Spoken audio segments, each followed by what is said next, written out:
Well, a very good afternoon. Welcome back to Oslo. The glorious sunshine has gone for now. I'm sure it will be back before the end of the weekend, but we are drawing the biathlon season to a close. Only 4 races remaining, 2 for the men, 2 for the women. They are all head-to-head races. Pursuits today, mass starts tomorrow. It doesn't come much more exciting, and when you look at the snow conditions, it doesn't come quite soon enough. They've done a good job here, Mike, to get the tracks in reasonable order when you consider the temperatures hardly dropped below +5. The tracks have been soft. Well, here's the programme for the weekend. The women's pursuit coming up now. 3 o'clock we'll be on air for the men's race, which starts at 1/4 the hour. And then tomorrow morning, of course, the women's mass start, their last race of the season. Julie Simon in control of that World Cup title, but far from over, as we discovered yesterday. Anything can happen, and it will catch the commentators out. Yeah, what a race yesterday. Lygride on sensational form to win the men's sprint, so he'll be starting first this afternoon. The royal family here, as they so often are at the end of the season.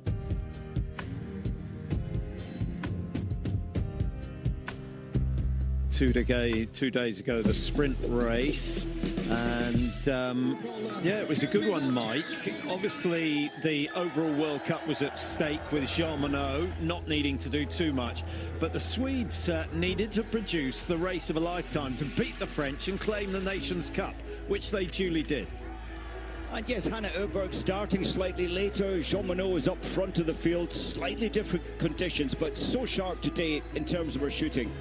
And I think what was so impressive about the Swedes, it wasn't just the Oebergs who did it. It wasn't Magnusson who performed well. They all did well. Here is Hanna.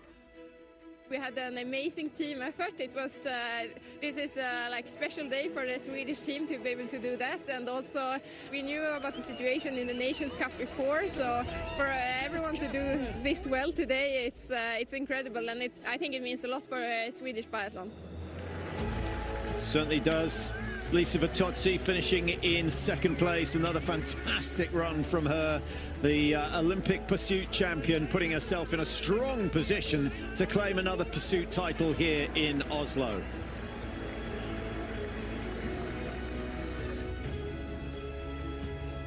Yeah, I'm satisfied. Of course, I wanted to win, but sometimes you lose, sometimes you win. But for sure, I gave everything on the track and also on the shooting range. I couldn't do better, so I'm satisfied. She was only 5.5 seconds outside Hanna Oeberg, but she did beat Elvira Oeberg down into 3rd place. Elvira following suit from her big sister, shooting 5 in the prone, 5 in the stand, in style, and showing her strength. I think maybe just got the pacing wrong on the last lap and lost a few valuable seconds, but into 3rd. So Sweden taking 1st and 3rd. That was enough to give them the Nations Cup title. It was a tough fight on the final loop today, but super happy with clean shooting.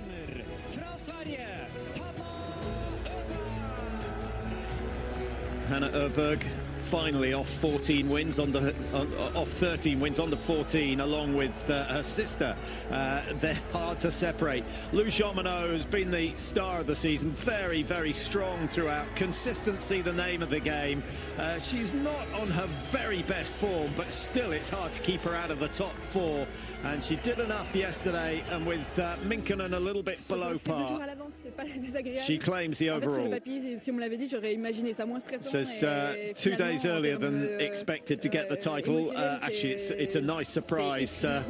I wouldn't have imagined that you could be more stressful, but she finds the emotion exhausting. Takes a big weight off her shoulders. She says that's the main objective, and of course winning the overall globe was the goal of her career. So she now says, I'm now hunting more of them. Yeah, what a season for Jean Monod. After 2 seasons finishing in runners-up position, she deserves a bit of success in the top step. Yeah, she took a long time, Patrick, after missing out last year on the very last race of the very last day. All she had to do was beat points. They were side by side. She fell. It was a mistake, and yeah, many months she had to get her head around that scenario, and it's incredible. She's come back so focused and so strong throughout this whole season. Yeah, huge and in such a strong French team. I know Brézard Boucher is perhaps past her best, but Julie Simon is sensational, and it's still Jean Monod who shines brighter than all of them. In the women's standings, as you see, for the pursuits, Minkkinen has another chance. She's 20 points clear, but the key is, Mike, Minkkinen was down in 11th in the sprint. Jean Monod, of course, right up in the top 5. Yeah, disadvantage today, and you could argue a lot of pressure on Minkkinen's shoulders. Hopefully she can keep it together. Yeah, that's going to be a battle we have to keep a very close eye on. Here is Suvi Minkkinen. Can she get her hands on some crystal? She went from 2nd to 5th in the sprint standings in one race, so that was a big blow to her. Hopefully she has recovered in the last 24 hours. Now, Loïs Hebert is out on the tracks. Let's hear what he has to say about the course. So here we are in Oslo for 2 days yet before the end of the season. It's pursuit day. This morning we woke up with fog. It was impossible to see anything in the stadium. As you see now, it's really better. It's okay for biathlon, it's okay for shooting. I've been on the track. It's pretty wet, more wet and more soft than the other day. Everywhere the same, so it's going to be a fair race, but not so easy. It's gliding really well, but under the feet it's not so stable. You have to push all along the race. Athletes said they were tired, so it's going to be a really tough race. About shooting, there is no wind. I think it's the best condition of the week. Today the girls have to play for a globe. Suzy Minkkinen is just 20 points in front of Lou, so it's going to be really a nice competition for all of us. It certainly is. I think the pressure is on Minkkinen more than anyone else. Mike, Lou Jean Monod, she's got the overall, she's got the individual, she's got the sprint. She could claim all of them if things go her way, and it's been a long time since anyone achieved that. It's a huge amount of time, and I'm worried a little about Minkkinen. Last week she did move from 11th up to 2nd position, but it was a very windy day last weekend in Ottopa. She's great at shooting in the wind, but a dead calm day today. She won't quite have that advantage she had on Saturday last weekend. Yeah. Vitozzi, she has an advantage whatever the conditions. She shoots so well, and no one says you win some, you lose some better than she does. Well, let's just have a look at what else is coming up on TNT. Premier League, Brighton versus Liverpool. Plenty of cycling going on at the moment. The Milan-San Remo, all the action live. And, of course, snooker and rugby also on the menu for the next couple of hours.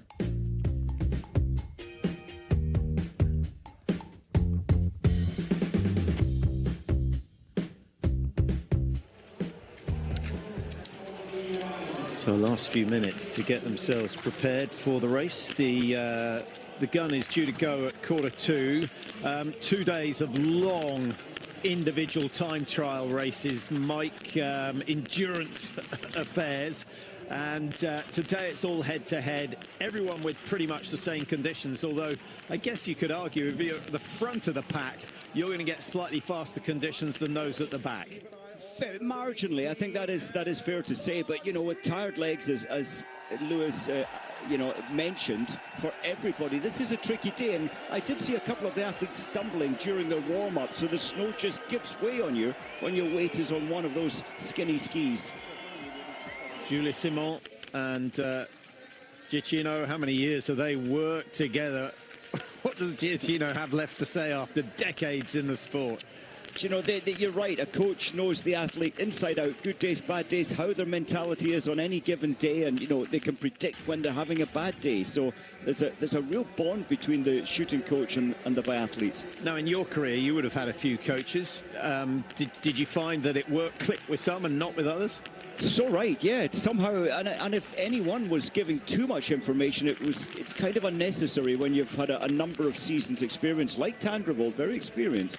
You just need gentle nudging on the little errors that are creeping in, just to put you back on track, in my opinion. Yeah, and actually that's where some of the big teams have an advantage. They have a national coach, but they also have individual coaches, perhaps more so in the cross-country. And that's good to have, you know, your club coach that will always be there for you from when you were a kid, then into the national team, and that club coach from your young years, knows you very well, so you can bounce your issues, if you like, your loss of shooting skills back to your initial coach, and they really have a depth and a strength in most of the big nations. Yeah. Well, what a race Sweden had 2 days ago. They've got, what, 5 athletes starting in the first 9 today, essentially going in within a minute of Hanna Oeberg at the start of this event. And what chance is a Swedish victory? Minkkinen will be hoping not. Minkkinen starts number 11, Mike. Arguably the biggest day of her career if she is going to claim a crystal globe today. And it's been a long time since Mäkäräinen won some of the small globes and the overall, actually. So it's a huge day for Finnish biathlon. Yeah, and I really hope she can deal with this pressure. Yeah, and she's under pressure because 58 points separates her and 6th position. So she could well lose out again, having missed out on her top 3 in the sprint 2 days ago. If she has a bad race today, Elvira Oeberg, Lisa Vitozzi, Hanna Oeberg, Anna Magnusson could all come past her in the overall. Yes, so the pressure it's maybe you could argue on her shoulders the most.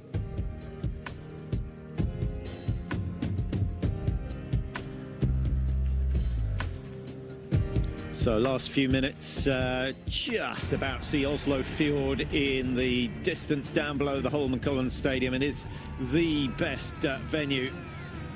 It's all about location, isn't it, Mike? And Oslo have got it absolutely right up on the hill. Obviously, the higher they come, the better the snow conditions. This is a tough one today, Patrick. With 365, we've seen lots of the straight cross-country races this season over 10 kilometers, and you know they're around 330, 340 meters climb, so this is high end, and on tired legs, on slow snow, it's a real endurance event today.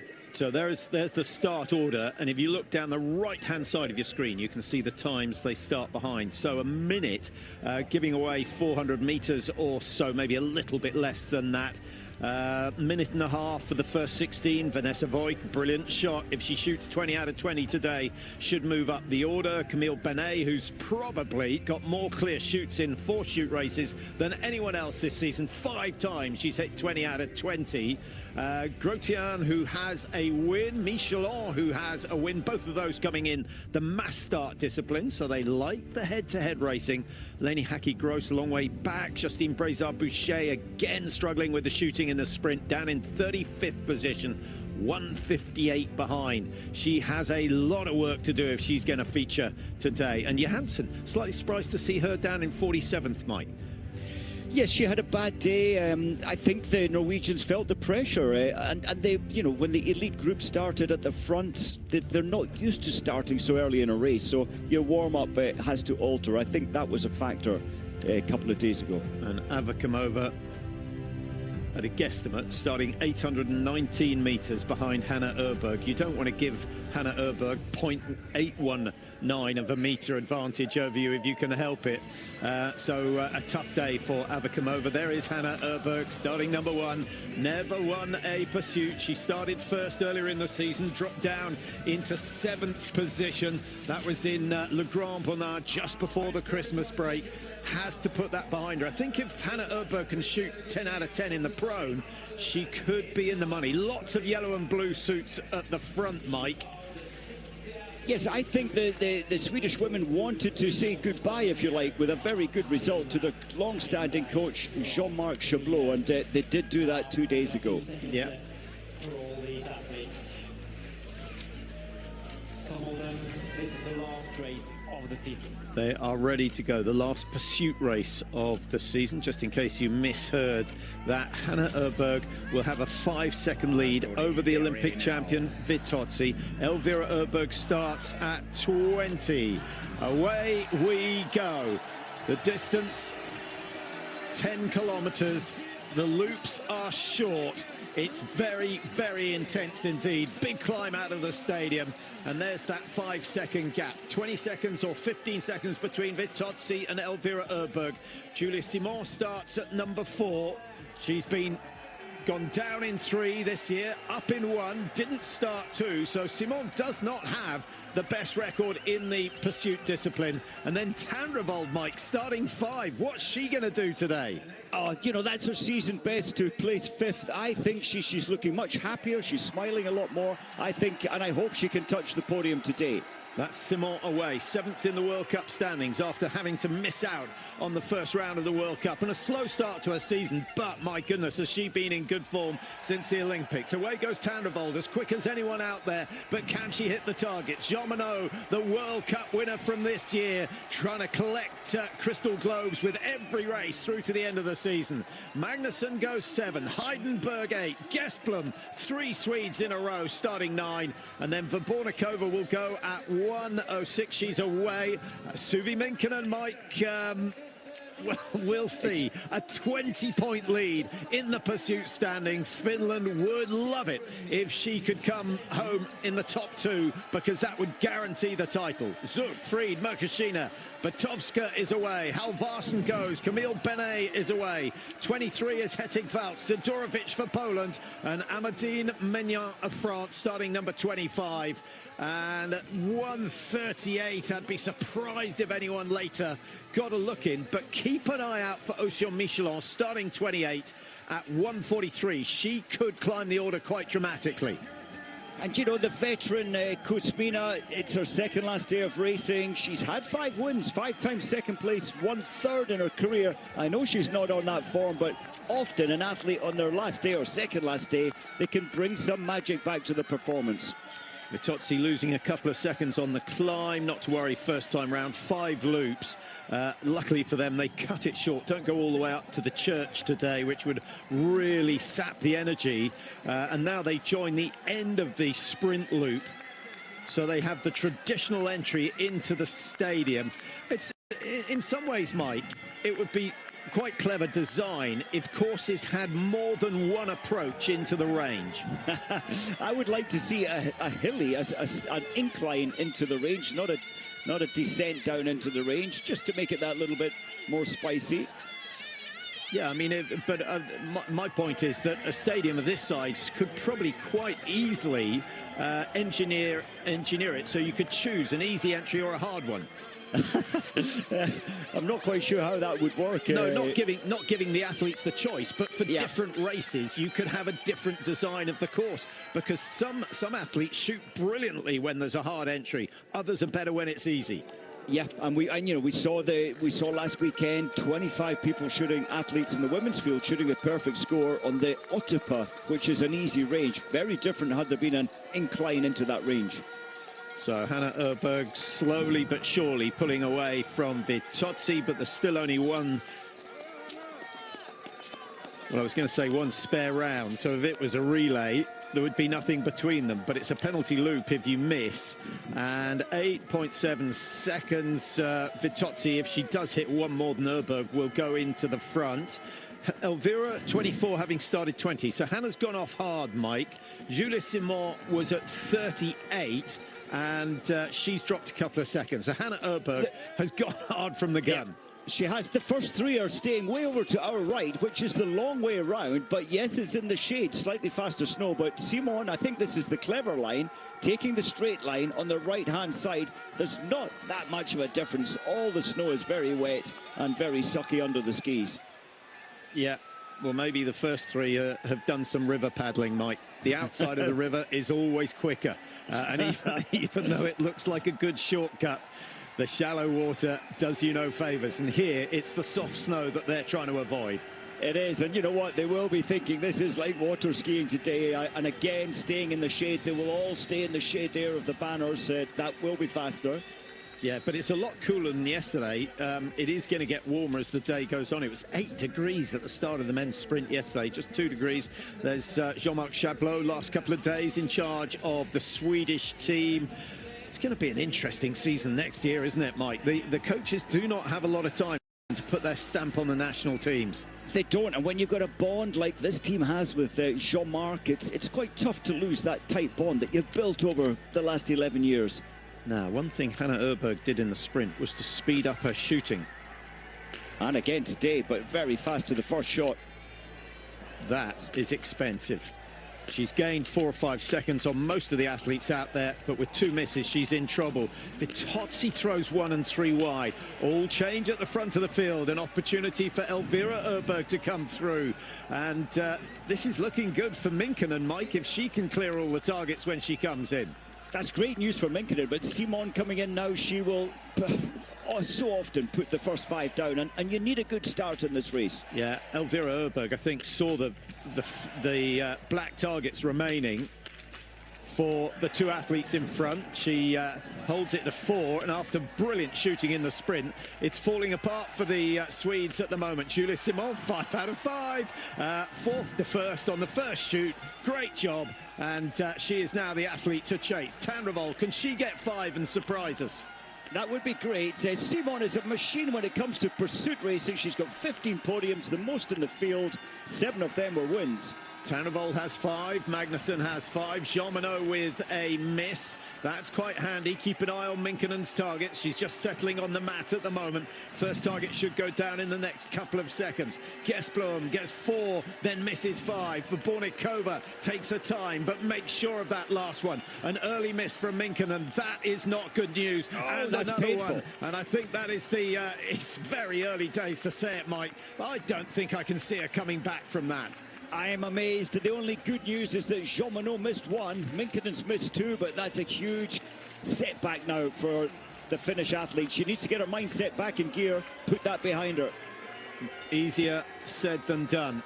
The pursuit scores: Minkkinen on 3.62, Jean-Monod on 3.42, Hanna Oeberg on 2.82. Could win it, but it's unlikely. Well, all sorts of drama on the very first shoot, and just after Lewis Aubert had been saying the easiest shooting conditions we've had all week. It just shows the pressure, you know, that each of the big names are feeling today. Minkkinen, Hanna Oeberg, Vitozzi. Did not expect that from Vitozzi. So Simon, Oeberg, Vitozzi, Elvira Oeberg, Tanrevol, the top 5.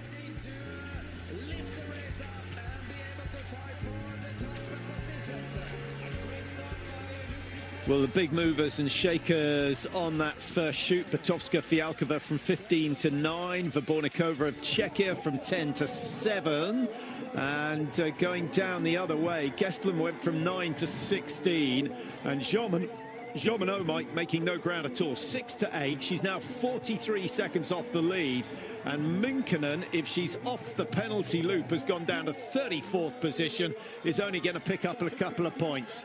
Oh, that's such a terrible start for Minkkinen, and I believe that puts her exactly 1 minute behind Jean-Monod, which is a huge amount of time when they're both have been on such good shooting form. Yeah, she's relying on Jean-Monod missing 2 or 3 on the next shoot, I think. Because if Jean-Monod finishes in the top 5, which is highly likely today, then she's going to pick up a bucket full of points, certainly more than the 20 she needs to close down on Minkkinen. Hanna Oeberg, I think, will be frustrated with that first loop, and we've got to bear in mind, Mike, a day like this, really tough conditions on the tracks. It's wet, it's deep, it's slow. Penalty loops hurt even more than usual. I was about to say that, and you know, we saw Simon really putting a firm pace out of the stadium, knowing full well that both Vitozzi and Hanna Oeberg were on that penalty loop, 300 meters penalty. That really takes some of the punch out of your legs before these steep hills.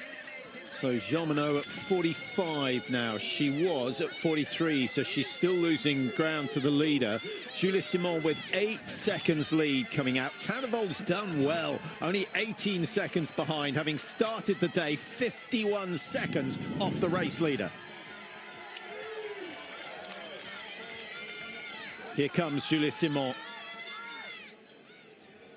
She'll stay, I would imagine, on the right side, her right side of the track, our left side. Yeah, Hellner back, and it's no, just noticing that. Hellner, of course, one of the sprinters from Sweden. This is where he won a world title. Used to be known as gratis back, and which meant you could come and watch all the races for nothing. Those days have gone. Those days, when was that? 2011, I think, when Helmer beat the great Petter Northug on his home snow. Yeah, 2011, arguably the best World Championships ever hosted. What was it? 150,000 spectators for the final day, the 50K. Yeah, rivers of people. You had to walk down off this mountain, off this hill, and no buses, and it was incredible. Well, so many of these athletes playing a part in the chase for the top 3 positions in the overall World Cup. We know Jean Monod has that one in the bag, but we've got Suvi Minkkinen in second in the overall World Cup standings. At the moment, she's going to lose that, Mike. Elvira Oeberg is 3 on 8:02. Vitozzi on 7.95, just 7 points behind. Hanna Oeberg on 7.93, right up, you know, a huge opportunity to move into the top 3 for the season. And then Anna Magnusson, if she wins today, could easily go from 6th up into 3rd or even 2nd if Minkkinen does not recover from her current position outside the top 30. I'm very impressed with Hanna Oeberg. She's deliberately trying to get so close to Julie Simon to put pressure on her, but if there's any athlete in this field that does not feel pressure, it's Simon. She just sticks into her own zone, her own mindset, and so often gets all the targets. Yeah, some would say she's on her own planet. We'll see how she goes today. I'd be a bit concerned if I was a Swedish fan, Mike, which of course I am, but I'm a French fan and a Norwegian fan as well. She skied hard just like she did on the first loop, and she missed 2 of the first 3 shots. You would not put much money on Oeberg outshooting Simon on this occasion. And I think Hanna Oeberg's going to shoot fast again. Well, she will have got some feedback from the first shoot, 4 apiece. She wasn't far away. She wasn't far away, but that is just what the crowd wanted. And Julie Simon, who tomorrow will start the mass start as the leader of the mass start standings, could be her day. Vitozzi's gone and missed 2. That is bad news for the Italians. She's in 4th in the overall World Cup, and she's just 7 points behind Hanna Oeberg. She's going to find herself 200, 300 metres behind Oeberg at the start of this 3rd lap. What about Jean Monod? I'm amazed. Jean Monod, I think she'll take her time. She knows full well that Minkkinen is over a minute behind her. She is taking her time. Yeah, the overall is decided. She was visibly relieved that she didn't have to worry about that today. She gets 5 and is not going to lose too many places. Vabornikova, on the other hand, having shot well on the first loop, misses 3, 450 extra meters to ski. Those legs are going to be screaming before she even starts lap 3. I got confused there. I thought they'd taken a wrong turn, but of course the penalty loop is turning to the right. What about Tandrevold? 10 out of 10. Very, very much in control so far, but yes, the more difficult stand coming up soon. Yeah, it would be fantastic. She did hit 5 in the stand the other day. I think it's the first time she's done that this season, Mike. Michelin is going well, started a long way down the order after a poor sprint. She started 28. I think she could have broken into the top 20. There's Lisa Vitozzi, lots of ground lost. She's gone from 2nd down to 9th, now 103 off the leaders. And Julie Simon, yeah, lovely shooting. The skill set there is quite unbelievable. Her rifle moves a lot when she's pushing the second bullet in, but always hitting.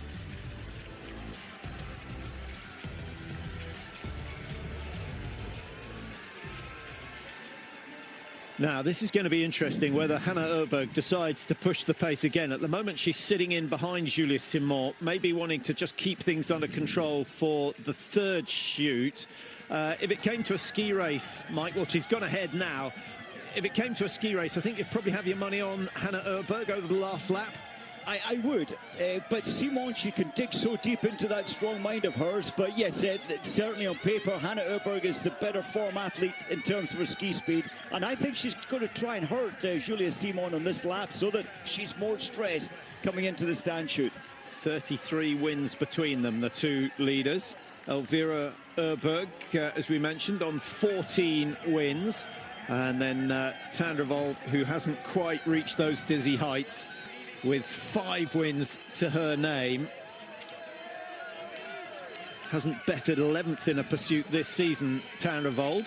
But it's looking good at the moment, and Norwegian fans will be enjoying this. Number 15 coming through, Batovska Fialkova. Her ski speed has certainly increased over the last month and a half. And you know, she wants to end on a high. She's announced that she is retiring, but it must be difficult to retire on your best ever ski form and performance going well. Yeah, just for those who are supporting Suvi Minkkonen, she's still outside the top 30, now almost 2 minutes behind the race leaders, and she's a minute 20 behind Lou Jean Monod. I think the writing is on the wall. The crystal globe for the pursuit races is highly likely to be going to Lou Jean Monod. Yes, Jean Monod has the wonderful opportunity here. She's over, as you said, a minute and a half of Minkkonen. She'll slow down, reduce the pulse coming in to shoot, and probably that safe, slower shooting routine rather than the attacking fast routine. Elvira Oeberg now at 26. Tanrevold on the right. Do as the locals do, and I would get right in the tracks that Tanrevold is skiing on, but actually it looks very, very soft out to the left as well, Mike. I'm not sure there is a perfect line, is there? I don't think. I mean, the A to B, the straightest line, I think I would just take the pain of the wet snow. Who fell there? It's not a difficult day. I think that's Anna Magnusson, who's got her skis buried in the deep snow, and you can see just how much ground she is going to lose. Vanessa Voigt, good work from Voigt. She's started 16th, and is she one of those to have hit all the targets so far? You would have expected so. Yes, she is 10 out of 10. And we've got 1, 2, 3, 4, 5, 6 or 7 athletes with a perfect score so far. Simon has hit 10 out of 10. Hanna Oeberg with 8 out of 10. That could be crucial come the last lap. She's done a little bit more skiing. She's on such good form, though, isn't she? Oh, great form. I thought Hanna would capitalise on her better form and break away, but she hasn't. So, first standing shoot, and if Simon doesn't gain 5 or 6 seconds, I'd be very surprised. Slightly better hit rate, 87 versus 80, but Hanna Oeberg's standing shoot yesterday, or 2 days ago in the sprint, was out of this world. And she has upped her shooting rate. Here we go. I think Hanna Oeberg trying to put a bit of pressure, doing to what Simon does to so many others. But as you said, it doesn't faze her. It just doesn't faze her. Mike, this is a reminder what happened with between Jean Monod and Preutz last year. Shot for shot. And actually, with 400 meters to go, the season had yet to be decided. It was almost impossible last year how they performed side by side, shot for shot, but we're seeing it again the second last day of this season. Tanrevold misses 1, which is unusual for her. It's 4 and 5 that are so often missed. 2 loops, so game over, you could argue, for a podium. I think so. Although it's never over till it's over. Yeah, no, certainly not until the final shoot is over. And you know, this is where the pressure grows when you come to the first of the 2 stands, and especially the last stand. Batovska Fialkova suffering maybe with the pace that she's coming in, so aggressive. Yeah, Jean Monod has gone into slow-mo. Safety, slow-mo. It's not about winning the race, it's about hitting the targets. And if she hits another 5, then the pursuit title is hers. The last person to win all the individual globes was Tora Berger from 2013, all the way back in 2013 when Tora Berger won those. She won the relays as well, so and she won the Nations Cup, so she went home with 8 crystal globes. It was a sensational season for someone who you probably wouldn't put on your top 5 list of all-time greats. Probably not, but she was such a fighter. And when she was on form, she held it for a long time, Tora Berger.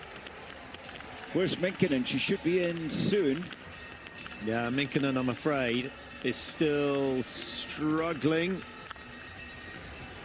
Was down in 31st position last time I looked. She's dropped to 36, Mike, before coming in to shoot. I think she has given up the ghost. The season not finishing as it started for the Finnish star.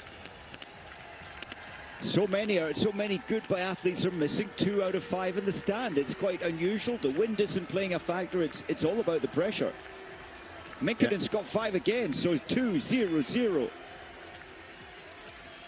That will certainly move her a long way forward from her 36th position.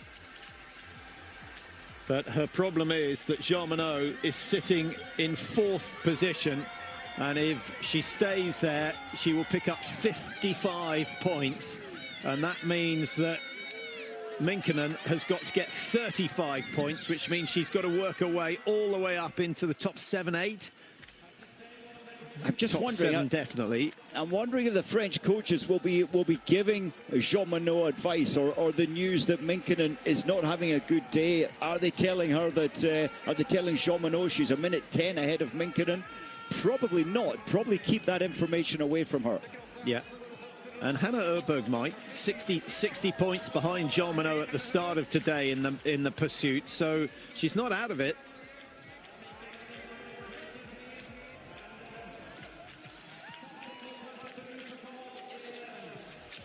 We're seeing the toughness of Julia Simon here. Hanna Oeberg is on better form, ski form, but Julia Simon is not letting go. She knows full well she has to stay with the pain of the tough pace that Hanna Oeberg is setting.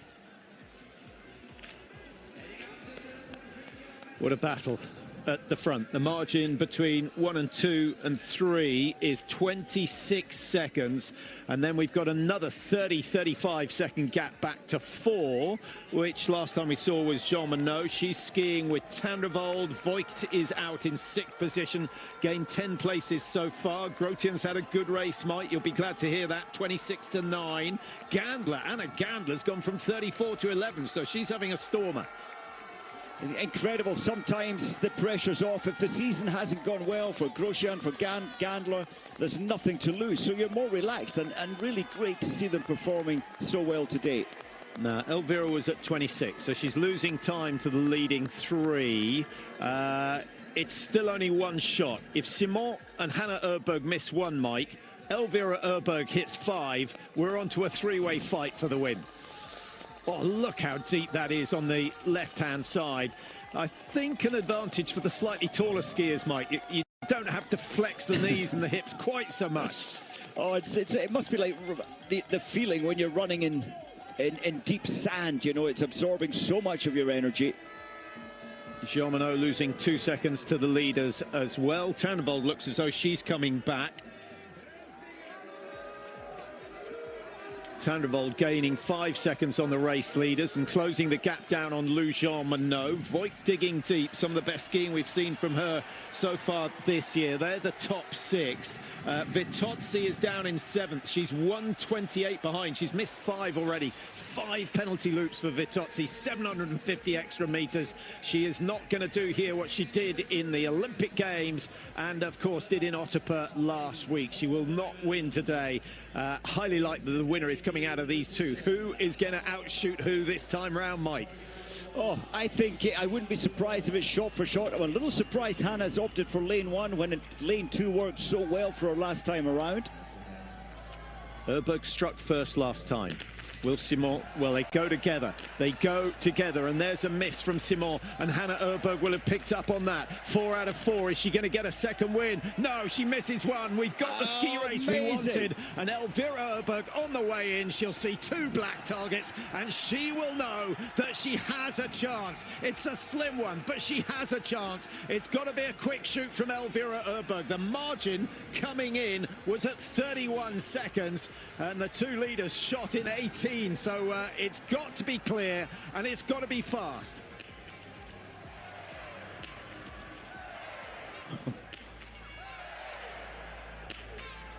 The 2 leaders just about to come off the penalty loop, and they will look to the left and they'll see that Elvira Oeberg is going straight on. Sensational stuff. She's 26 seconds closer to the leaders than she was before, but you can see that margin. There's 100 meters of wet, soft, slow snow between Elvira Oeberg and her sister in front.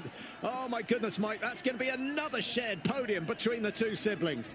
What a fabulous last couple of days they've had. Maybe Elvira, having not been on the penalty loop, she could close down that 12 seconds.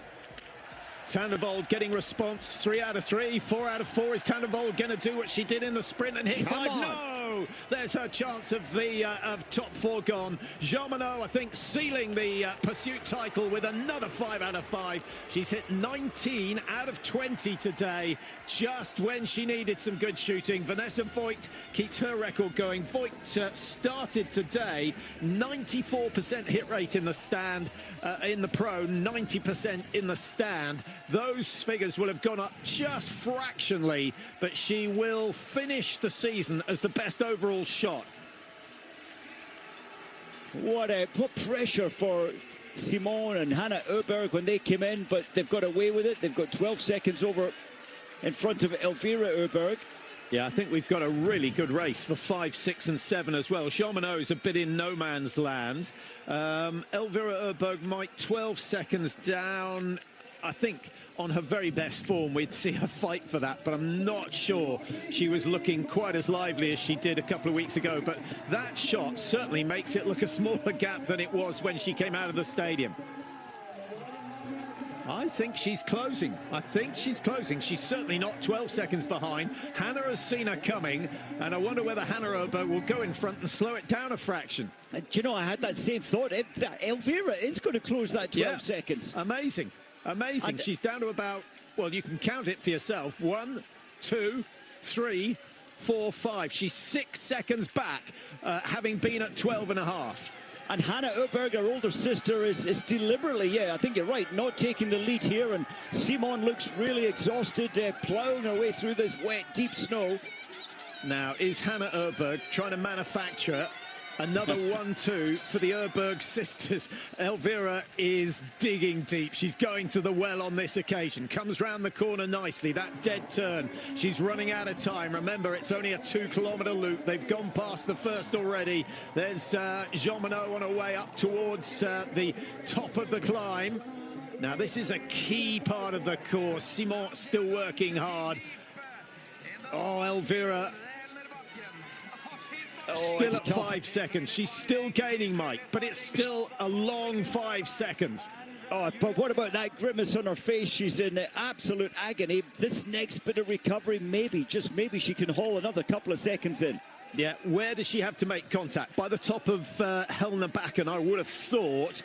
Although, remember, when they finish the loop, they go up behind the range, and there's quite a steep climb there. Up, is that the Nortug Hill? Nortug Step, yeah, Nortug absolutely. Step, yeah. And, you know, when the legs, Simone's legs are going to be absolutely exhausted. She's doing all the lead work here. It's definitely not over for Elvira Oeberg to make contact. Julie Simon, 7th in the World Cup standings. You'll know about her disqualification. There goes Hanna Oeberg. She has gone for broke, and she's gone on the hardest part of the course, not leaving anything to chance. But can she pull away? Simon ups the tempo, stays within 2 or 3 meters. But Hanna Oeberg looking so strong at the top of the climb. And then there's a 30-40 second rest as they go down into the bottom of the stadium and round the back of the range. I think that seals the chances for Elvira Oeberg, Mike. She's not going to be able to live with that pace. She's not, and her big sister has made it difficult now to close down on Simone. I think Simone is broken right now, but there is a chance on Nortug Step, the final climb, as they go round the back of the range. Well, you've got to remember what happened last year. We had a faller on the next left-hand turn, which is coming up in about 50 meters. And Julie Simon is coming back. She's closing the gap down again. She's Hanna Oeberg safely round. Julie Simon gives it a metre of respect, just stays away from that little hole on the left-hand side. And now it's a free run down to the Nortug Step, and then they're into the last 400 metres. The next little climb is absolutely crucial. Hanna Oeberg has to keep that lead at 10 metres or more.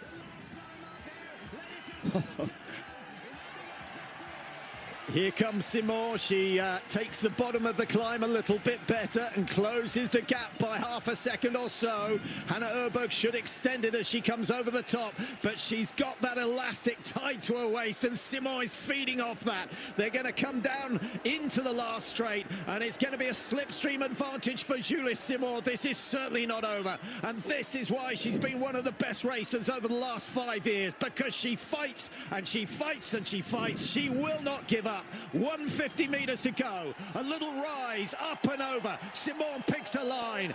Hanna Oeberg goes to her left. I think she may have used all her energy on the Helnabacken with some 500-600 metres to go. Stride for stride, and Hanna Oeberg squeezing out the French athlete on the right-hand side. There'll be a protest there, but Hanna Oeberg did have the lead. Simon is absolutely furious.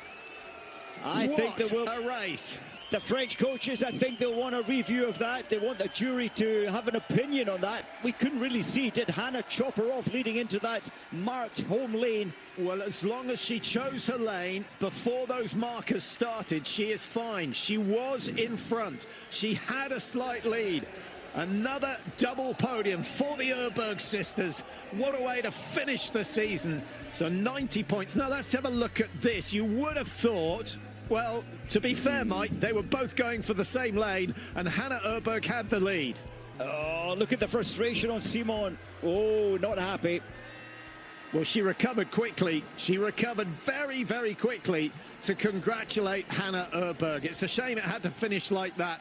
A fair head-to-head would have been interesting. Great race from Jean Monod, Mike. Very, very mature approach to that. She wasn't really fussed about the win. She just wanted another crystal globe, and I think she sealed it. We'll just double-check on Minkkinen in case she's had a miraculous recovery, but I don't think so. She's in 23rd. By my calculations, there's 35 points unless, well, Minkkinen can still move up the ranking. She's still on the track.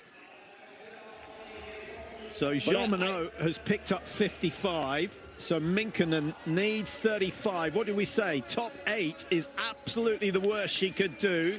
8 would give her 37. Yeah, she's got to finish in 8th position. Yeah, she's only on 18 points at the moment in 23rd position. Yeah, it's not going to happen. It's not going to happen. 8th position is a good minute ahead of her. Tanrevold, great race. 17 hits out of 20. When did we last see her achieve that? Let's hope that's a sign for next season. And maybe even, will she get a start? She might get a start in the mass start tomorrow. She will do. She will, with 5th position in the sprint, and again today a 7th position. She could actually, I said she might podium today. I think she will tomorrow. She's on the comeback. Great race from Anna Gandler.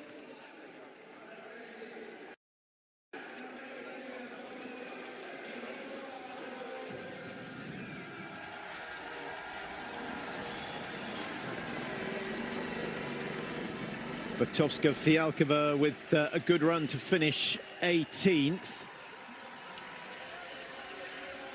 Gesblum, don't think she'll be so pleased with that. Started 9, dropping down to 21st position. Only missed 3 targets, so I think she's tired. 23rd position for Suvi Minkkinen. Another chase, and Mike, what's even worse is that she is going to lose 2nd place in the overall rankings, where she's been for half a season. So it's all going horribly wrong at the end of the season for Suvi Minkkinen. There she is, wearing bib number 11. That is tough. I feel for her with her, 4 times 2nd position in this racing season, in this event. Her worst race was 13th, and then today, the pressure, I think, 23rd position. Yeah, Paradis Canada deserves a mention. 59 up to 27. Not the biggest gain that we've seen this season. That came from Hanna Oeberg, but still a really good run. Brezard Boucher's gone 35 to 26. Gandler 34 to 15. So Anna Gandler's had a great day out. Deidre Irwin of USA, 3 misses, keeping her down in 36th position, having started 27th. And then across the line, Shirka Ida, who is not having a happy end to the season. I think the youngster's exhausted, Mike. I'm slightly surprised that she's still racing.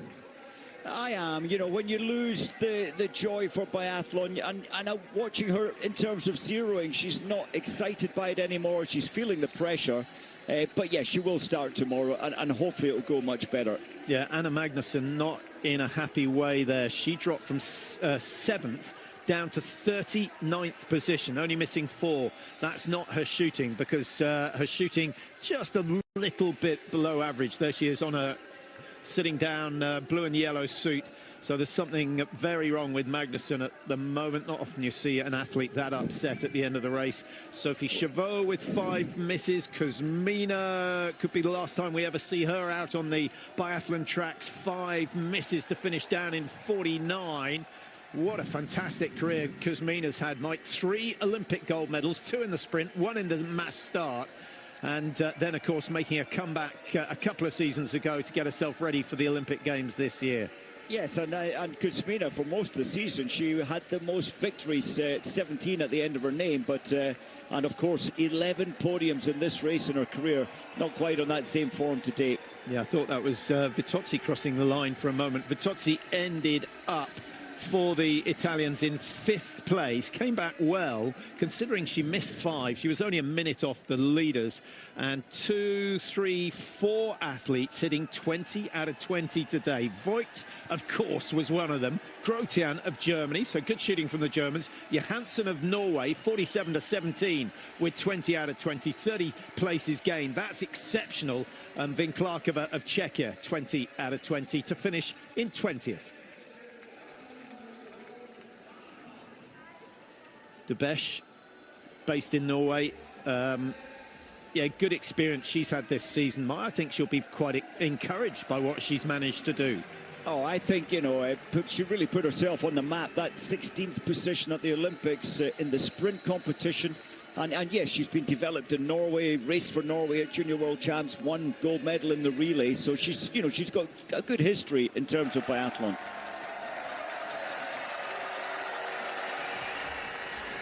And starting number 60 today, Katerina Abakumova, racing for career, formerly course race for Russia, switched nationality before the Olympics in Pyeongchang back in 2018, and struggling to stay with the pace of the best. The shooting was okay. The shooting was very, very good. Well, what a day for Sweden, Mike. Slightly disappointing, that finish, but I don't think Hanna Oeberg did anything wrong. She didn't do anything wrong there. Yes, when we saw the replay. Should she have stayed on the left-hand side of the lane she chose to give Julie Simon more space? Let's just say, in my opinion, it's a cheeky move to be absolutely aligned with the middle lane into the finish, but then deliberately moving to the right and absorbing the lane that Simon was going to go into. A cheeky move, let's say. Not illegal, but well, cheeky. It's brought her some success today. 3 misses, but Hanna Oeberg still wins. What a weekend it has been for her. And that's another 90 points in the World Cup standings. I think she's going ahead of her sister again. There were only 9 points between the two of them at the start of today. Hanna gets 90 for the win, and 3rd place giving Elvira Oeberg 65 points. So the lead has changed between those two, and it's highly likely now, Mike, that the two Oebergs may finish in the top 3 of the overall. Looks that way, and especially with another, well, a mass start tomorrow, a 4-shoot competition. Hanna Oeberg, incredible form, and of course winning her first ever pursuit competition.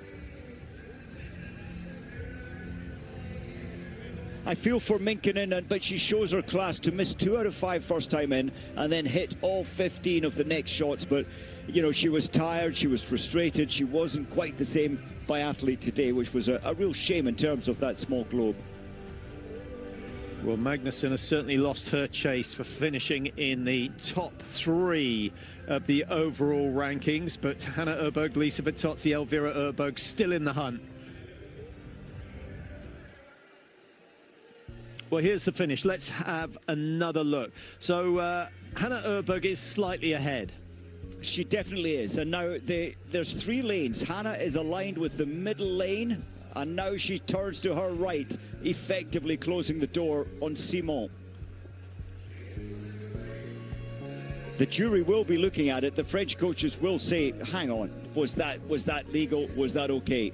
What does that remind you of? 50K, Oberstdorf World Championships in the cross country. Yeah. Except there was no punch thrown at the end. It didn't allow Simon a fair run to the line. You could absolutely see that. They have a little tangle. There it is, coming up now. Road completely blocked in terms of the path in. Yeah. There's the trip. No chance. I thought she recovered remarkably, but well, just a demonstration of the frustration. I'm not sure that Julie Simon could have done anything else. Well, let's have a look at the overall now. Jean Monod stays top. She's won that title. Hanna Oeberg's gone up into 2. Elvira now in 3. Minkkinen has dropped out of the top 3 with that poor performance today. She only picked up 18 points, and Lisa Vitozzi is closing in on her as well. So it looks as though Minkkinen may go from 2 to 5 at the end of the season, which is exactly what she did in the sprint standings 2 days ago.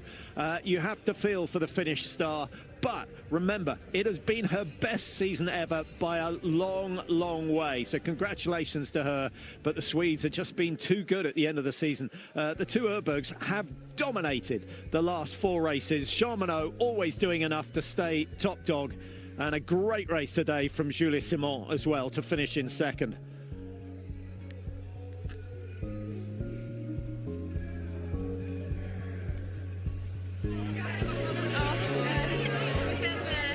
Did she lose a few friends, Mike, with those tactics?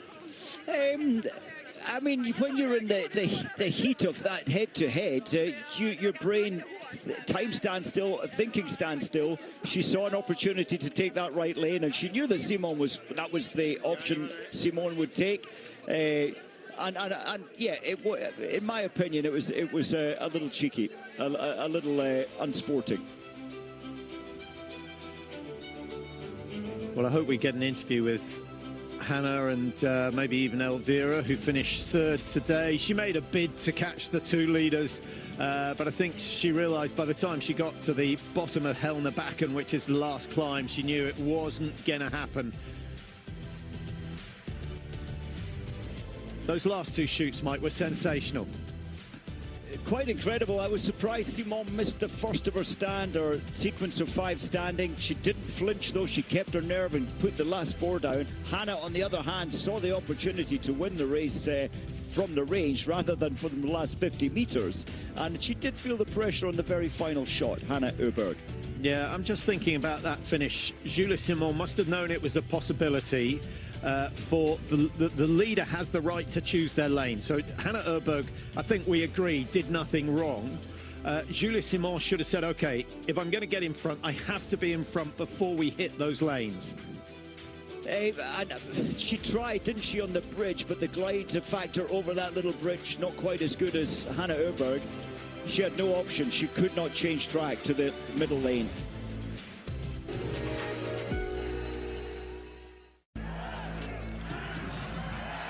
Well, it all started at 1:45, just over 40 minutes ago.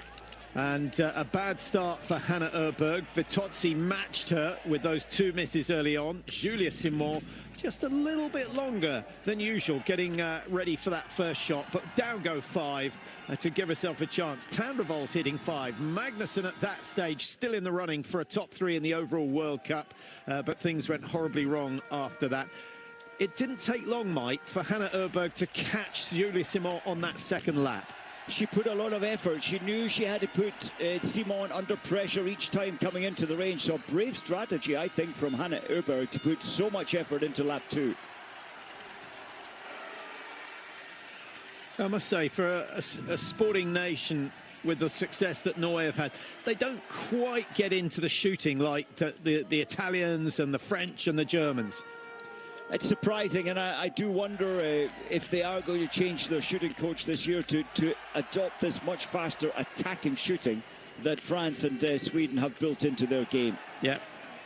Only 1 bad shoot for Tandrevold. The Swedish coaches, their nerves jangling all the way through this one. Jean Monod, what, an extra 7 or 8 seconds on each shoot on her normal performances, Mike. She just knew what she had to do. It was a very comfortable, but often you still feel the pressure even though you're slowing it down. This was sensational, this last 5. Well, this must be shot. So in they went to the penalty loop, and it gave Elvira Oeberg a sniff at the victory. She actually lost 4 or 5 seconds, Mike, going over up the big climb on the penultimate loop. And I think had she not done that, she would have been in contention, but she may not have hit all the targets if she'd pushed that bit harder. Town of Old with a chance of challenging Jean Monod on the last lap. That would have been a really good ski race. It didn't materialise because she had a penalty loop and Jean Monod was away, safely in 4th place, guaranteed to pick up 50, to pick up the points for 4th, which is 55. That was Hanna Oeberg's first bid for success, Mike, on the Helnebacken, and then she had to rely on a bit of gamesmanship coming in to the finish. And you know, when you take when you're in the lead, you do have the option of taking whichever corridor, and you can't actually pass when you're in the corridor. Is that Hanna apologising, maybe? No, I really respect Julie Simon, because she was not happy, but she did not hesitate. She's had a lot of bad press in the last few years. I think she would have made a few friends for that reaction. She was quite entitled to be frustrated. Hanna, congratulations. That was quite a battle today. Tell us a little bit more, especially about the final shooting and the final lap. Yeah, I felt like coming into the last standing, I felt like I needed to put a little bit of pressure on Julia, so I wanted lane number 1. And it was crazy. I don't think I ever done such a synched last shooting. And both missed the last shot, so it was like, whew, yeah, now it will be a hard fight. So I tried to stay behind and save some energy. Yeah, maybe I should have waited a little bit longer, but I didn't want Elvira to catch up on us either, so I went in the last hill, and it was a really tough fight to the line, and yeah, maybe I was a bit tough in the shoes of the corridor, but I felt like I was before her.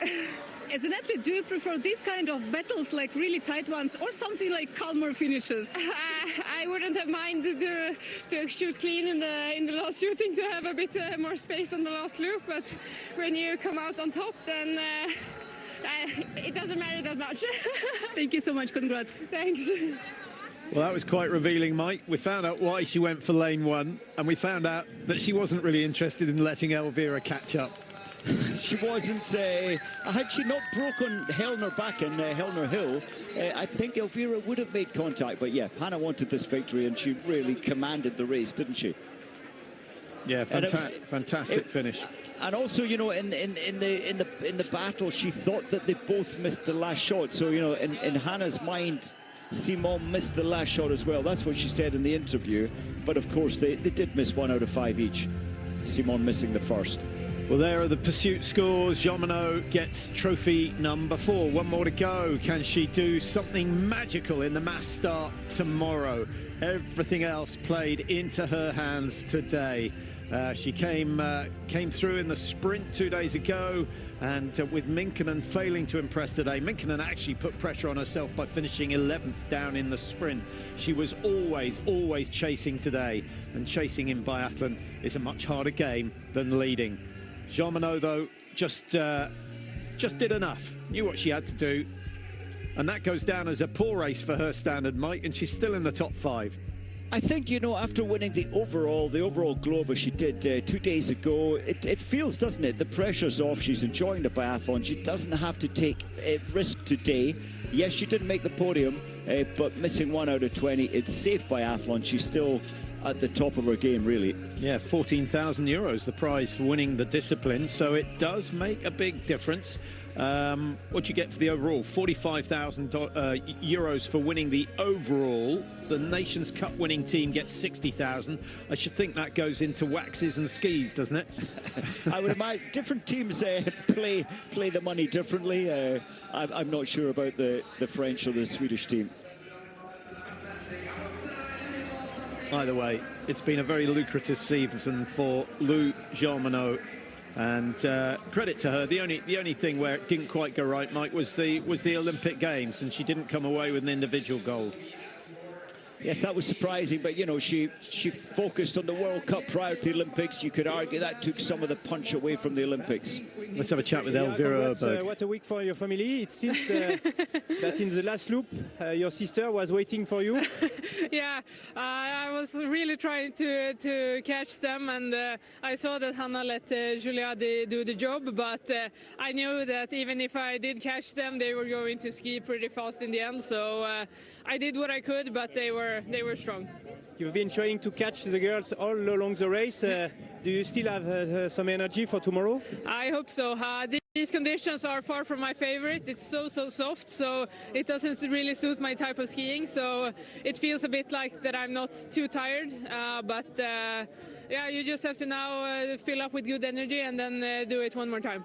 Thank you. Congrats. Yeah, well, Hanna has stolen a march on her sister today, Mike. The duel between them is absolutely astonishing as we see Natalie Santa for the medal ceremony. That means that Hanna has won 4 this season, Mike. Elvira 3, and Hanna has now won 15 World Cups. Elvira 14. You know, the older sister, she's always been that one step ahead, Hanna. IBU, I want to thank you for the great work you did here in Holmenkollen. Tusen takk for innsats, og tusen takk for alle frivillige, og for det fantastiske publikum vi har her i Holmenkollen. Grazie, thank you. Natalie Santa, of course, with Norwegian connections. And one Ole Einar Bjorndalen. Let's hear it for Holmenkollen, the organizer committee prize, and it's Grete Nyckelmo, the head of Holmenkollen Ski Festival, who got the prize on behalf of the organization. Congratulations! She was a pretty handy skier as well, wasn't she, Mike? Well, she's one of the few to win World Cups in cross-country and biathlon. When she came to biathlon, she could miss 4 and still finish in the top 3 of the sprint competition. So stay put to cheer for the winners.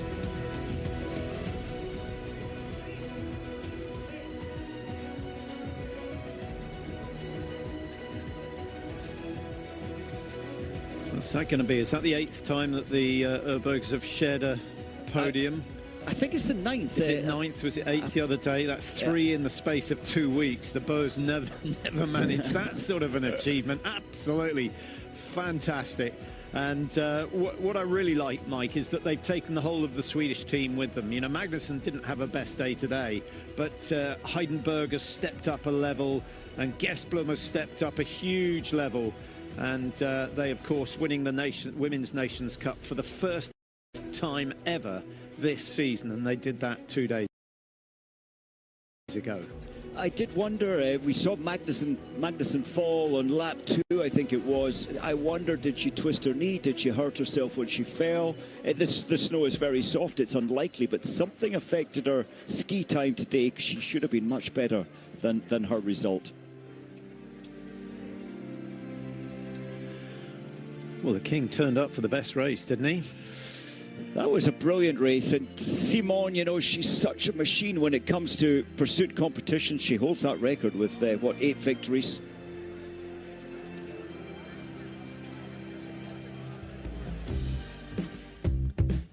So just a quick reminder of everything else that is coming up today and tomorrow. The Live Golf South Africa, the final round tomorrow at 7:30 a.m. Early start if you're a golf fan.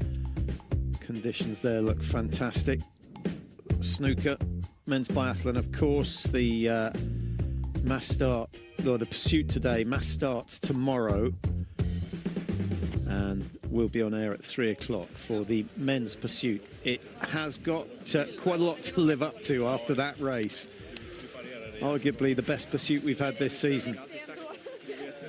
Would only have been improved, Mike, if Elvira had come out 5 seconds up the field. Oh, that would have been incredible. I wonder how that would have panned out. The sisters would have still been very competitive. They wouldn't have given way, that's for sure. I think, you know, some of the other characters today, Heike Gross from 29th to 9th after having a really poor season. That's great to see. And Sharvatova, 20th to 8th, you know, long-time servant of biathlon, coming good at the end of the season. Award from Tre Fadder. It's a birdhouse designed to connect athletic achievement with conservation. At Trafalgar, we plant trees to remove CO2 from the atmosphere. We restore and protect nature. We restore kelp forests. Trusted by over 200 companies worldwide, we work for future generations. Simon Vitozzi, good friends off the tracks. I dare say they'll be discussing that finish. Yeah, Hanna Oeberg was well aware of the results and admitted that maybe it was a little bit cheeky, as you would have put it, Mike. Who would have won if Hanna had gone for the central lane and Julia had gone for the right-hand lane? She chose the right not to squeeze out Simon. She chose it because she thought it was quicker. Interesting. I think if it had been a head-to-head over those last 60 metres, I think Simon would have won. She's very firm when it comes to sprinting. And she has a choppier, a short, sharp technique rather than the power that Hanna has. And I think that Simon would have won had it come down to an equal sprint. Yeah, and of course, Hanna had gone for broke on Helena Bakken as well. Ladies and gentlemen, please welcome to the prize-giving ceremony for the BMW IBU World Cup Pursuit Women. Mine damer og herrer, velkommen til premieseremoni for BMW IBU Verdenscup jaktstart kvinner. The medals will be handed over by executive board member in the IBU, Natalie Santer. Medaljene deles ut av styremedlem i den internasjonale skiskytterunionen, Natalie Santer. And the presents are handed out by Knut Eikern, Communications Director in AF-gruppen. In third place, from Sweden, på tredjeplass, från Sverige, Elvira Oeberg.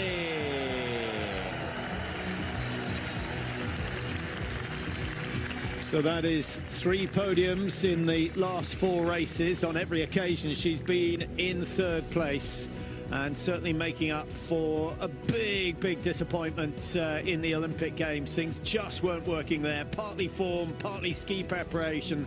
But since then, she's been on very good form indeed. Kontiolahti, of course, the first stop after the Olympic Games. Elvira with a first and a second up in Kontiolahti. Julia Simon.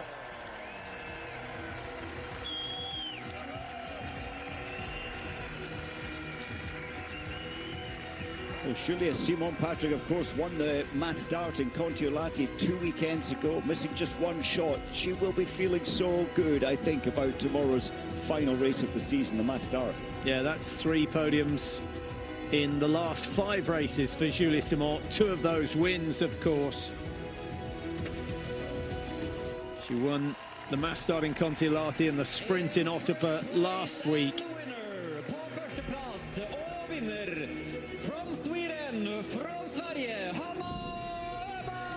And Hanna Oeberg going from 5th place in the overall rankings all the way up into 2nd.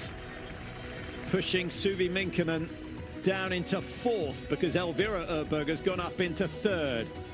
They cannot catch Lou Jean-Monod. The overall title has gone. But Mike, one of the things that's struck me over the years is that at the beginning of every season, or prior to every season, the Oebergs are always favourites to win the overall, except for maybe this year. And they've never really fulfilled it. This year they've shown they have got the stamina. They definitely have the stamina, and you know, they've had such a good season except for the Olympic Games. In 4th place from France, på 4. plass fra Frankrike, Lou Jean-Monod. In 5th place from Italy, på 5. plass fra Italia, Lisa Vitozzi. Well done to Lisa Vitozzi. Another solid performance. Shooting wasn't as good today, but it's certainly helped her stay in the race for a top 3 finish in the overall World Cup. That's going to be the competition. Well, Julie Simon could win the mass start title tomorrow. She's got a decent lead over Lou Jean-Monod, so if she has a good race and on the sort of form we saw today, you can expect that to happen. And that could be the only Crystal Globe that Lou Jean-Monod doesn't claim. But, Mike, the battle for 2nd, 3rd and 4th in the overall is more intense than it has ever been. We have never seen a season where 5 athletes are so closely matched. And tomorrow, you know, that's going to heap more pressure on tomorrow's competition. Let's hear it for the winners. Hanna Oeberg, Julia Simon, Elvira, Lisa Vitozzi, And just a reminder, the women's race tomorrow starts at 12:45. We'll be on air at 12:30 just to bring you any news that might happen overnight. And they have 12.5 kilometres to race for the season. Then it is done and dusted all the way through to the end of next November. 8 months, not with their feet up, but without having to worry too much about the preparation of skis and the fine-tuning of the body. Well, I think we're probably going to see the awards for the pursuit. Enough people staying in position to suggest that that is what's going to happen.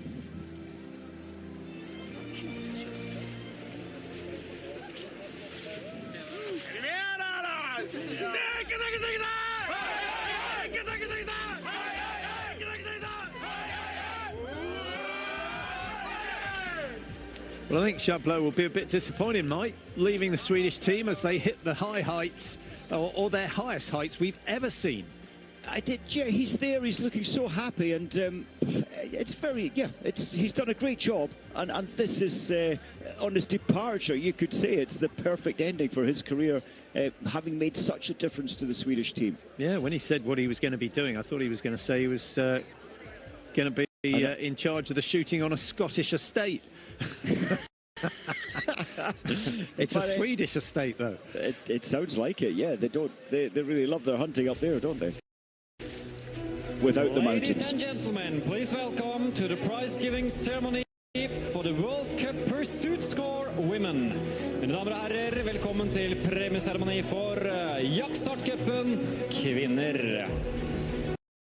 Number 1 and the winner of the Pursuit Cup for 2025-2026 from France. Nummer 1 og vinner av Jaktstartcupen 2025-2026 fra Frankrike,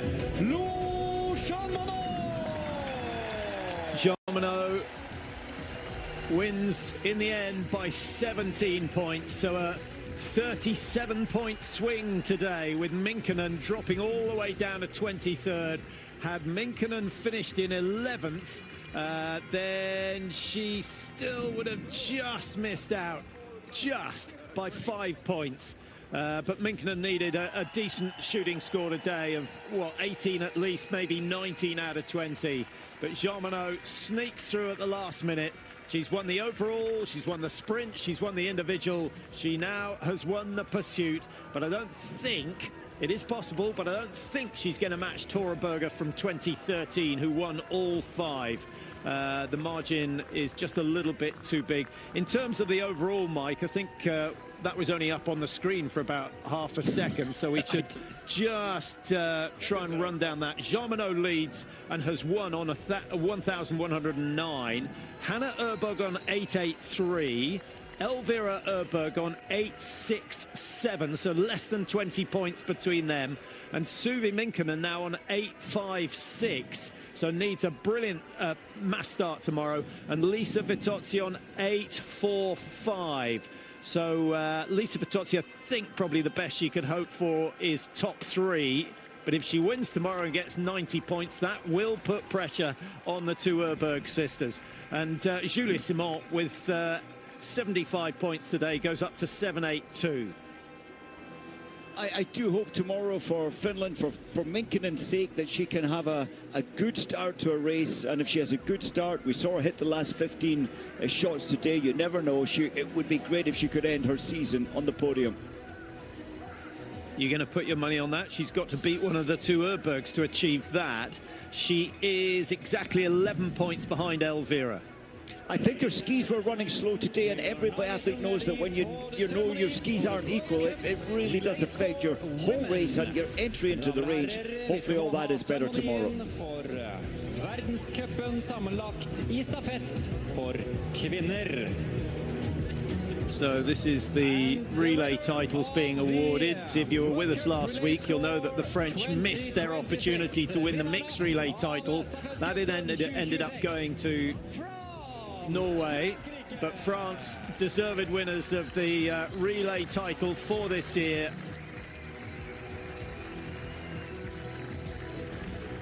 And of course the Olympic champions, so it's been a brilliant season for the French. Their fast shooting, especially in the relay, pays off. You know, they've developed that fast shooting sequence for, what, 6 years now, 5 years, and at last it's paying off. But it does, in the early stages, come with a lot of risk. Well, I don't think a Winter Olympics has ever had such a big effect on one team. If we go all the way back to 1992, Mike, that was really the start of the French success. They were the first to get in there and develop, you know, really put a lot of money, a lot of backing to a women's relay team. Of course, in those days it was only 3. But yes, that really gave the French women's team status from the get-go. Well, I think that's the first time that Giacchino has stood on the top of the podium in all his career. Remember, he's retiring at the end of this year. Where's Allmutt? Didn't see him in there. I'm sure he is celebrating. It's going to be, it's going to be a long night, but not tonight. That will happen tomorrow because, of course, they've got the small matter of a mass start to race out tomorrow. Jean Monod has got to win, I think, Mike, and hope that Simon is off the podium. It's tough. It could happen. And you know, the last race, the last race of the season, a lot changes in the biathlete's mind. You know, they're almost at the finish line, and you always feel fatigue when it's the last day for everybody. But bringing yourself up for a final battle when it's, 2 final tough days of racing, not an easy task. Ladies and gentlemen, we will now have the ceremony for the World Cup Mixed Relay Score. Mine damer og herrer, vi skal nå ha seremonien for verdenscupen I mixed stafett. Number 1 and the winner of the Mixed Relay Score 2025-2026. Nummer 1 og vinnerne av verdenscupen I mixed stafett 2025-2026. Well, the mixed relay, of course, the mixed relays you'll know about. The single mixed relay also included in this trophy, and Norway's success largely due to the fact that the French got disqualified in the single mixed relay in Otterpa last week. That opened the door for Norway to win the mixed relay title, and it opened the door for Sweden to win the Nations Cup title. Lessons learned, hard ones by the French on that occasion. You've got to teach them to count to 3 first, Mike. You know, biathlon, it's a rhythm, it's a habit, and sometimes you're just caught in this zone of almost a trance, and I think that Jacqueline was in that moment, wasn't aware, automatically done it. We have seen a French woman in the past, name escapes me, who did the same in an individual race. What's the worst mistake you ever made? Oh, let me think. There must have been many. Can't quite get it right now, but there were many. Yeah, getting a punch, a fist in the nose by accident in a relay. A lot of blood. Was it a mistake? Maybe I was in the wrong place at the wrong time. But they had an ambulance at the finish line, but it was fine. Are you sure it was by accident? Yeah. Maybe not.